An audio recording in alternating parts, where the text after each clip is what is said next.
you may be asking, well, who is Charlie Redding? Why would I listen to Charlie? Well, I want to take you back to tell you a little bit about me and a little bit about where I've come from. I want to take you to Western Australia, 1999. And I'm overlooking the sea. The sun is setting. I've got a glass of Aussie Cab Sauv in my hand. And the voice of my Uncle Bill booms in over my shoulder. Now, my Uncle Bill was a bit of like a David Hasselhoff lookalike. He would swim every morning in that same ocean underneath his house. And he said, "Hey, Charlie, how was your first day in Australia?" Excuse the dodgy accents. "How was your first day in Australia?"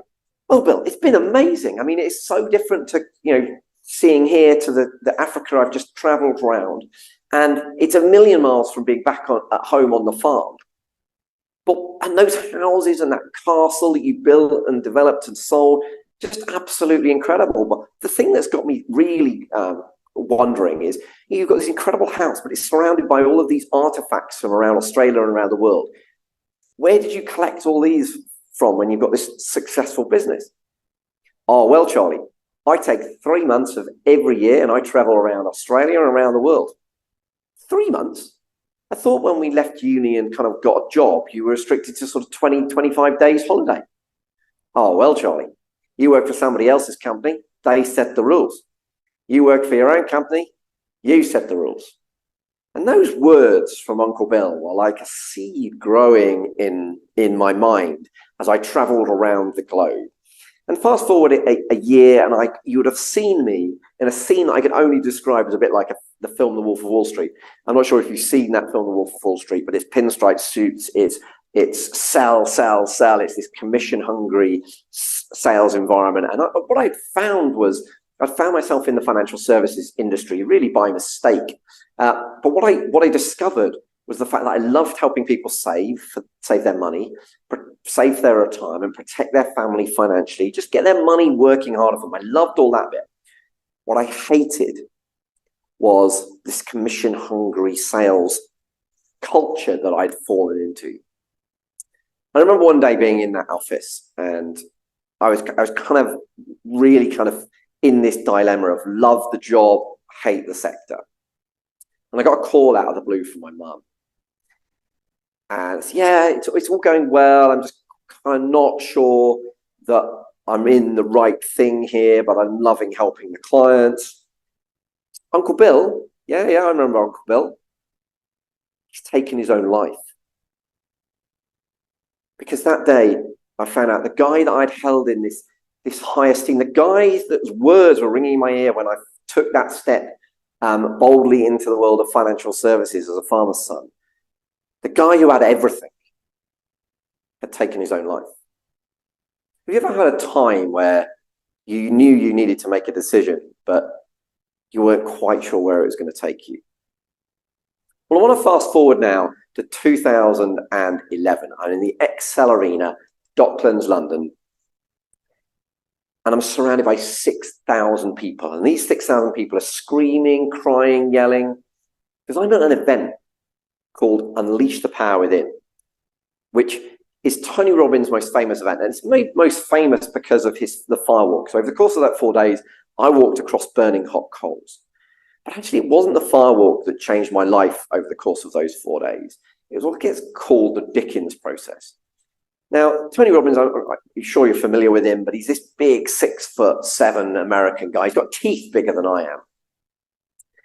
And what happens in the Dickens process is that all the lights are dimmed, and out of the darkness comes Tony's booming voice.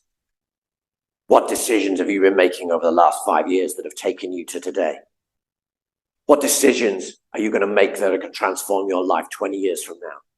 Because it's in our moments of decision, our destiny is shaped." And once I got over the kind of initial British worry of I joined the occult, I listened to Tony's words, because 5 years prior to that, I'd set up a Efficient Portfolio to be the best financial planning business I could create, to deliver the best financial planning on the market. And it was going pretty well. We were delivering really good financial planning, and we were starting to take on gradually better and better clients. But then I thought about where I was today and the decisions I was making today. And he asked me to create this image of where I was going to be 20 years from now. Because as I stood there on that day, I was 3 stone heavier than I am today. I was working every hour God sends. Actually, the joy of the business was being drained out of me, but I was also missing my young daughters growing up and in the worst shape of my life. And over the course of those few days, Tony said something that really interested me. He said, if you make the same decisions today as you made yesterday, you'll get the same results tomorrow as you got today. So what decisions are you making today, but expecting a different result from? And what decisions could you make today that could maybe transform your life 20 years from now? So I left Unleash the Power Within with this new drive, this new determination to change the way I approached my life. And the first thing I decided was I got to sort out my work-life balance. I didn't want to miss my children growing up because I only got one shot at that. So very quickly, I went from working every hour God sends to taking 3 months of every year off. And fast forward 12 years from that time, that decision alone has had the biggest impact on me because of the experiences I've got to have with my family growing up. We've traveled the world together. We've scuba dived all over the world together. We've attended amazing concerts and had amazing experiences and built amazing relationships because of the amazing time that we've had together. I then decided I needed to take my health seriously. I needed to get myself in shape. And I went from being 3 stone overweight and having not run more than 6 miles ever in my life to completing multiple Ironman races, ultra marathons, and I'm in the best physical shape that I've ever been in. And then from a business point of view, I realized that actually what I needed to do was focus on the stuff that I was really passionate about. And in 2015, I had my first book, The Dream Retirement, How to Secure Your Money and Retire Happy, published. And that book led on to a bit of a roller coaster of success for us. I started getting featured on the radio, on cover of industry magazines, in the national press, on TV. An Efficient Portfolio became known as the top financial planning practice in the Midlands and one of the very top financial planning practices in all of the UK. And, I tell you that not because I'm boasting, but because that is what we can do if we create purpose and determination around this concept that I call entrepreneurial happiness.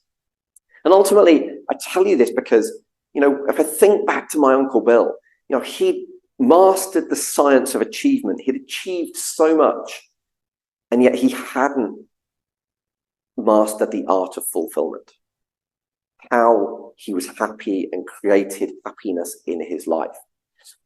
And so subsequent to this, I've subsequently exited and sold Efficient Portfolio and now have the opportunity to share what worked so well for me and the business that I built up and the life that I've managed to create. And I want to share those ideas with you because along that journey, I've read so many books. I've attended so many workshops. Like I say, I've walked across fire for this. I've also walked across broken glass. I've bent poles with my throat. I've smashed things with my fists. I've done all sorts of, I've done warrior training camps. I've done Indian sweat lodges. Anything that I could find that I felt would give me the edge, give me an opportunity to learn and grow and improve me as a person, my life as a whole, or the business I took. I've read hundreds of business books. And what I learned in my journey was that really, like I said, that if we want to create this entrepreneurial happiness, we've got to master 3 areas. We've got to make sure that we're making great money in our business. If our business is not growing and making great money, we can't afford to employ the people that we want to employ. We can't afford to employ the strategies we want to employ. And we can't afford to live the life that we want to live and live the life that we deserve. Then we've got to have control of our time, our most valuable resource. Because if we don't have control of our time, we end up working every hour God sends. We can't spend the time with our families and the people that we care about most. We can't spend the time doing the activities that we love doing. And we can't spend the time looking after ourselves physically and mentally. And all of that, if we don't do that, we end up costing ourselves dear in what people on their deathbeds will tell you are the most important aspects of life. And then finally, we've got to master the fun in business. And fun is a bit of a cheesy word, but it's also a word that Richard Branson uses. And if it's good enough for Richard Branson, it's good enough for me. Because ultimately, we still are going to spend, if I take 3 months of every year off, that's still 9 months I'm spending in my work environment. And that's a big chunk of my life. And I want to make sure that that 9 months is stuff that I love doing. I want to live my life by design. And that is why it's really important when we're at work. We love being at work. We love doing what we're doing.